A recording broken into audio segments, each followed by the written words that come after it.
ولكن إلى متى يلعب الكرة نادي السيتي خطيرة بالرأس الجزاء. هل أرجح أنه باش يصفر البنالتي. استعيد اسمه وسط قلوب اليونايتد، لكن جول جول جول جول جول جول جول جول على يسار الشاشة. واحد السيتي في كرة من يسار اونانا عن طريق ايرلينغ هالاند. من جديد السيتي يسجل لوبنينج جول في الديربي المانشستراوي. اخطأت هجوما وارتكبت دفاعا وارتبكت دفاعا فتغيرت الارقام. ايرلينغ يسجل، اونانا هذه مشكلة للسيتيزنز.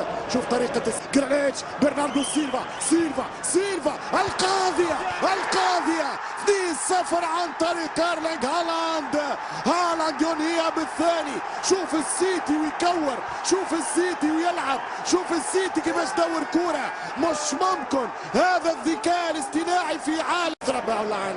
يضرب ايرلينغ هالاند 2-0 لمانشستر سيتي. اكثر فريق في التاريخ في البريمير ليج يربح في الملعب هذا 8 مرات، واليوم يتعادل بالاهداف مع ليفربول. 36 هدف في الملعب هذا. رودري شاط والحارس تصدى، وايرلينغ هالاند والهدف الثالث للسيتيزنز. الهدف الثالث عن طريق فيل فودن. جول 3-0 للسيتي بالنقاط الثلاث بأهداف ثلاث. يصنع السيتي مسلسل العودة إلى الوصافة على بعد رقمين ونقطتين من الليدر العاصري توتنهام. 3-0 للسيتي.